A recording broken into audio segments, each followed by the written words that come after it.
Bienvenidos a Fuera de Plano, un podcast de historias con historia.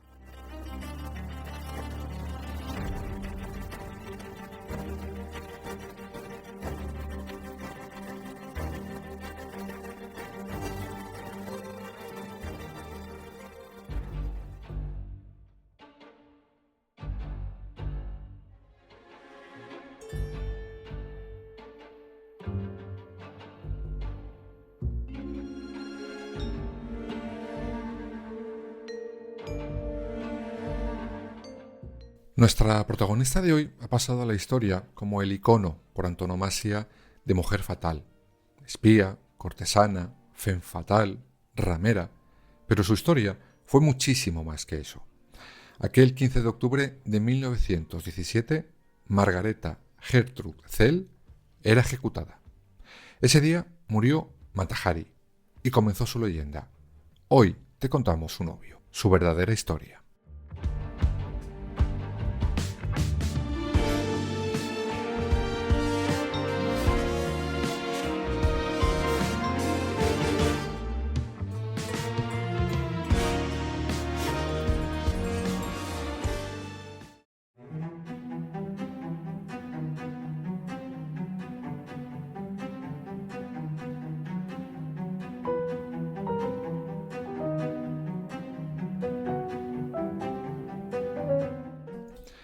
Nuestra protagonista de hoy nace el 7 de agosto de 1876, en un pueblo casi impronunciable de los Países Bajos. Nace en una familia, digamos, más o menos acomodada. Su padre era un comerciante de sombreros de la ciudad. De hecho, era una familia que no pasaba apuros, pues por eso sus padres la enviarán a estudiar en su momento a una escuela privada de magisterio. Su infancia fue normal, feliz, pero los problemas empiezan a llegarla a Margareta cuando entra en la adolescencia. Y no porque fuera una rebelde sin causa, como muchos, o una nini, que va. La razón fue que empezó a despertar su belleza, y con ella los deseos de muchos que la rodeaban.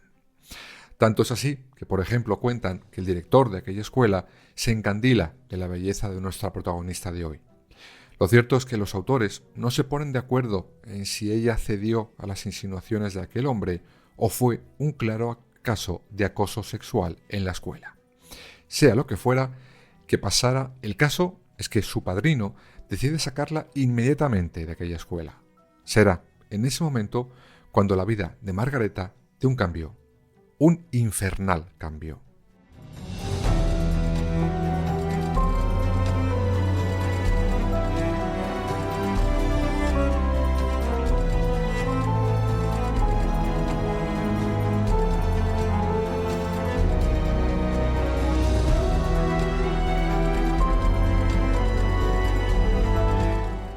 Resulta que un buen día nuestra protagonista lee un anuncio en el periódico de un capitán del ejército de las Indias Orientales neerlandesas, llamado Rudolf MacLeod.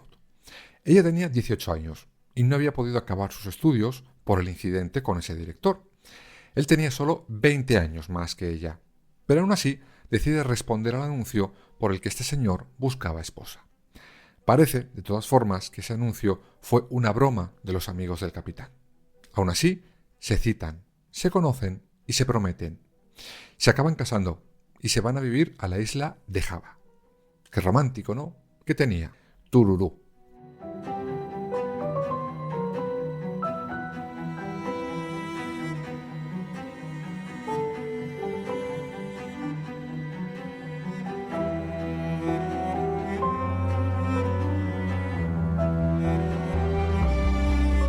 Describen ese matrimonio como un auténtico infierno para Margareta. Y ese infierno empezó en el barco que les llevó a Java, pues según cuentan, allí descubrió que su marido le había contagiado la sífilis. Él cayó en el alcoholismo y empezará a maltratar a nuestra protagonista de hoy. Tendrán 2 hijos. Uno de ellos, Norman, con 2 años murió. Y según cuentan, fue por envenenamiento. Pero no contra él, sino contra su padre.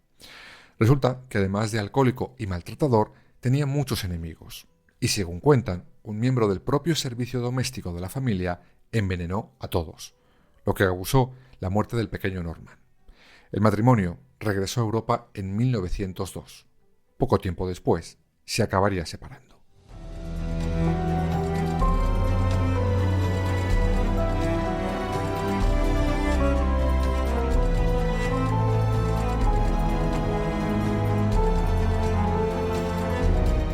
Por cierto, como guinda a ese pastel truculento, a nuestra protagonista de hoy, un día, en una visita a su exmarido, lleva a su hija, la que les quedaba viva, claro. Y desde ese momento, su padre no dejará que vuelva a ver a su madre nunca más.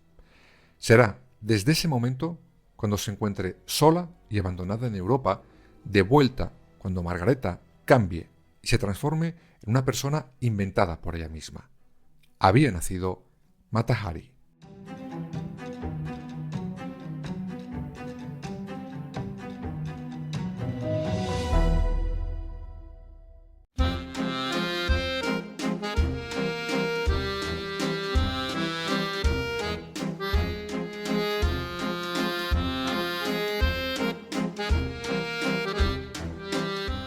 Mata Hari quería decir en malayo ojo del día.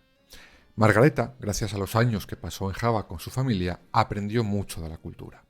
Pero hubo otra cosa que le ayudó a crearse su nuevo personaje, su piel.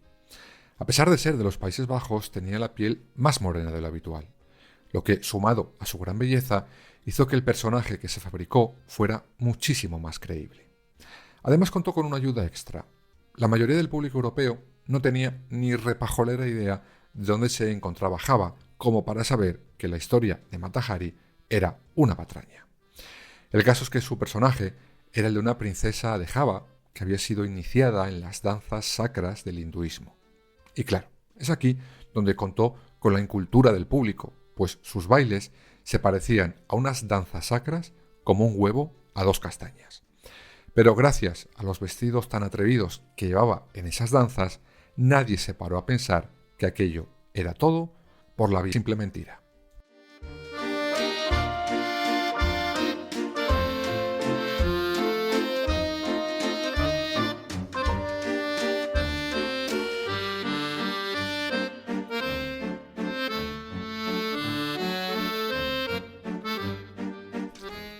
Se instala en París y enseguida obtiene un éxito enorme, primero en un circo y después en las salas de fiesta más importantes de aquel momento, y se le sumaron enseguida lujosas fiestas privadas donde ella era la atracción principal. Era sin duda la bailarina más cotizada de la capital del Sena, por sus bailes, pero también por sus ropas. Dicen que se iba quitando velo a velo hasta quedarse casi desnuda. Solo se dejaba siempre y bajo ninguna circunstancia se lo quitaba una especie de peto lleno de joyas. Dicen que por el complejo que tenía con su pecho, al considerar que tenía poca talla. La fama de Mata Hari se verá reforzada por esa idea de princesa de Java, lo que la lleva a codearse con las más altas esferas de la época. Algunos de ellos dicen que fueron sus grandes amantes, pero por dentro Margareta seguía sufriendo, sobre todo porque su exmarido seguía sin devolverla a su hija. Y claro, la fama de Mata Hari no la ayudó a recuperarla por la vía legal. No había nadie además entre esos amantes o admiradores que la echara una mano. Además, enseguida, gracias a su éxito, ocurre lo que ocurre casi siempre. Salen imitadoras. Y claro, para que la nueva tenga más éxito, tiene que ser un poco más atrevida. Y así la pasó a Mata Hari. Por eso tuvo que dar más pasos en su carrera y será aquí cuando se vea obligada a trabajar como modelo erótica. Eso sí, nunca se quitó ese peto enjollado.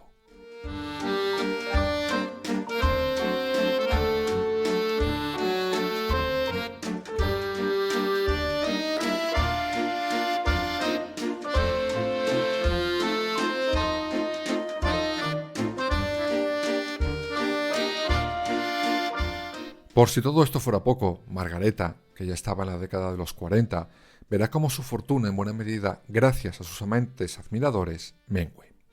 En buena medida por culpa del estallido de la Primera Guerra Mundial. Y es que muchos de esos admiradores de Mata Hari eran militares, y claro, fueron llamados al combate. Y será por esos apuros económicos cuando Mata Hari llegue por fin al escenario por el que pasó a la historia, el del espionaje. Había nacido la espía más famosa de todos los tiempos, una espía que nunca lo fue.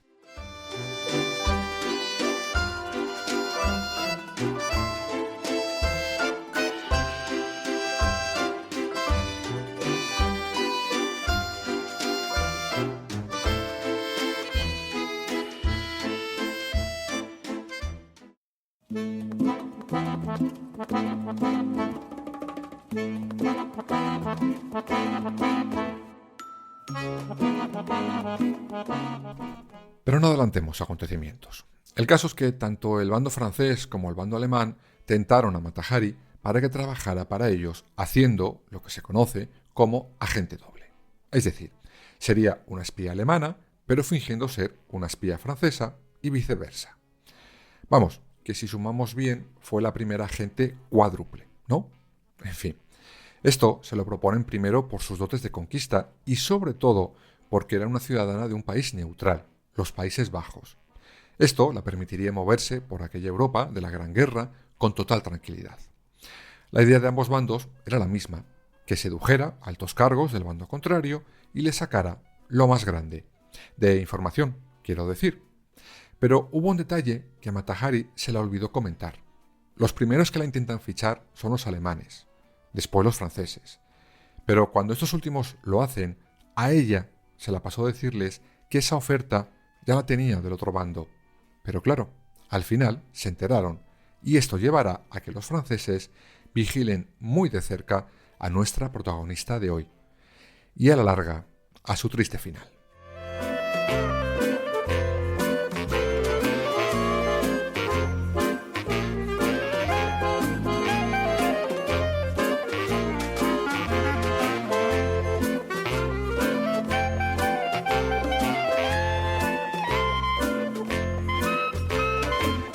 Por ejemplo, cuando Mata Hari volvía de Francia a los Países Bajos, los espías británicos la interrogaban cada 2 por 3. Los franceses hacían lo mismo, por ejemplo, cuando decidieron poner la vigilancia en el hotel donde Mata Hari residía, en la capital francesa.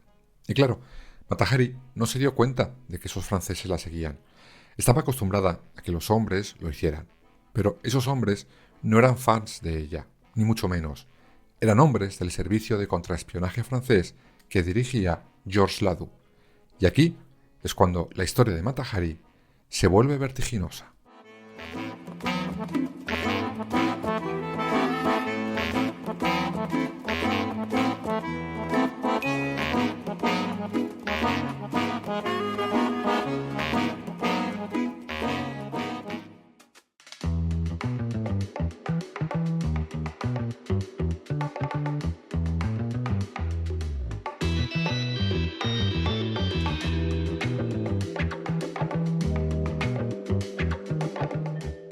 Ladoux no se fiaba de Mata Hari ni un pelo. Además, Francia, por aquel entonces, en la Gran Guerra, tenía la moral por los suelos. De esa época es, por ejemplo, la famosa y ya contada en Fuera de Plano Batalla de Verdún. Pues bien, Mata Hari se había enamorado de un capitán ruso 15 años más joven que ella, que estaba luchando en el bando francés, y decide un día viajar hasta un balneario cerca del frente donde estaba su novio. Cuando llega descubre que éste ha sido herido, ha perdido un ojo. Aún así, él le pide matrimonio y ella acepta. Y será ahí cuando Ladoux, el jefe de los espías franceses, la ofrezca trabajar para él. Ser espía para Francia. Ella accede con una condición: 1.000.000 de francos. Con esa cantidad pretendía mantener a su futuro marido. La primera misión que Ladoux encomienda a Mata Hari es poner rumbo a los Países Bajos, pasando primero por España.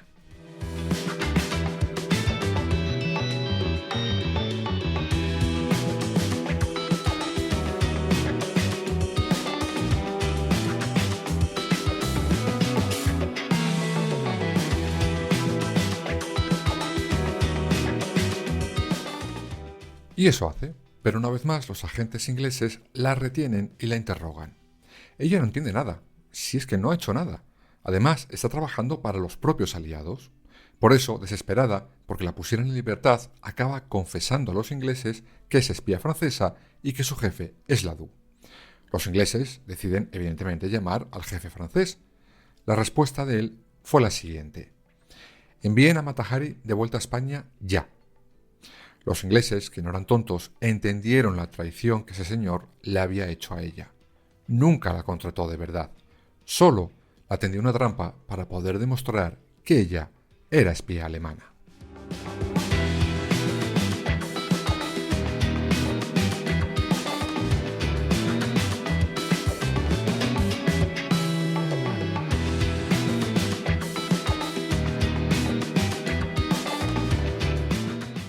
Y Mata Hari se quedó en España y empieza a espiar entre oficiales alemanes para dar la información a su jefe traidor en Francia. Incluso llega a averiguar por puro azar una información sobre un desembarco de tropas en Marruecos, algo que hará llegar a la DOU, pero este jamás la respondió. Por contra, lo que decidió el francés es volver a vigilar todos los mensajes, cartas y demás que le llegaban a ella. Seguía empeñado en que Mata Hari trabajaba para los alemanes. Y según las pruebas conocidas, después de todo esto, la DOU actuó como tantos otros muchos en la historia. Si no tengo pruebas, me las invento.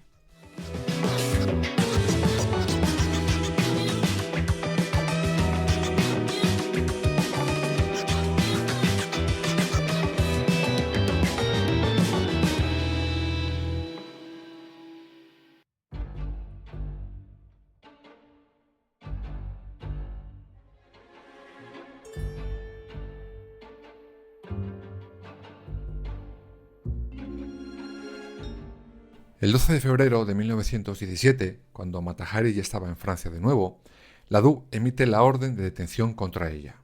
Según sus palabras, porque ha visto en esos mensajes pruebas irrefutables de que Mata Hari era espía alemana.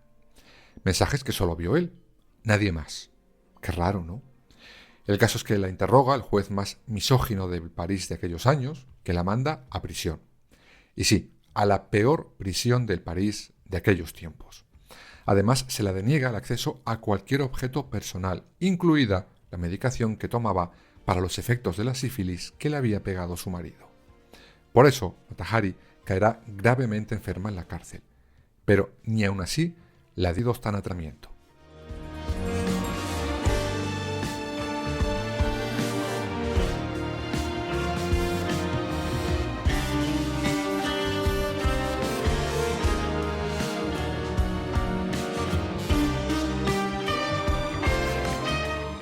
Mata Hari, después de 3 meses en la cárcel, sin entender absolutamente nada, sin contacto con su abogado ni con su novio, enferma y débil, empezó a desesperarse.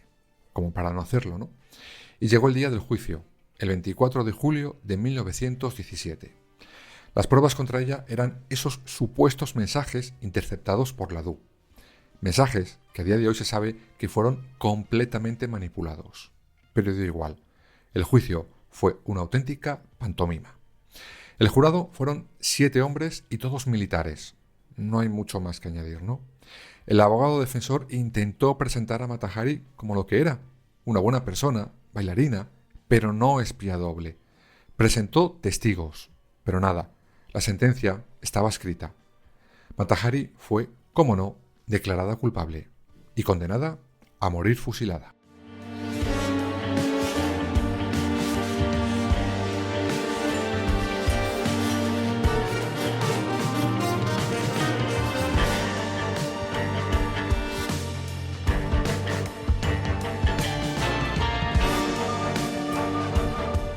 Y a pesar de que intentaron conmutarla la condena por una de cárcel, todo fue en vano. La ejecución se programó para la madrugada del 15 de octubre de 1917, en el mayor de los secretismos, por cierto. La colocaron frente a un pelotón de adolescentes en su gran mayoría, y según cuentan, Mata Hari deslumbró a los presentes en su última actuación. Se negó a que la ataran a un poste. Quería permanecer de pie, orgullosa. Les lanzó un beso y fin. Acribillada a balazos, murió allí mismo Mata Hari.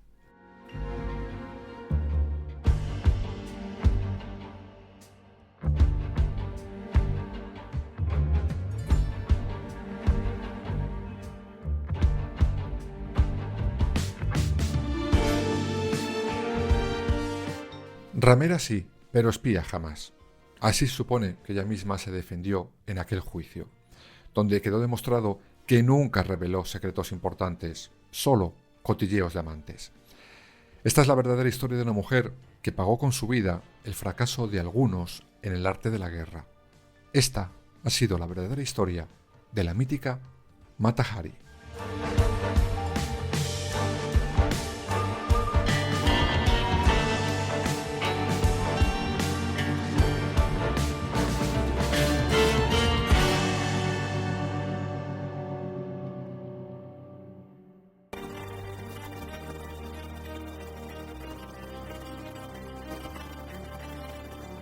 Escúchanos en las principales plataformas digitales y ahora también en nuestra página web www.fueradeplanopodcast.es y síguenos en todas las redes sociales, Twitter, Instagram, Facebook y Threads.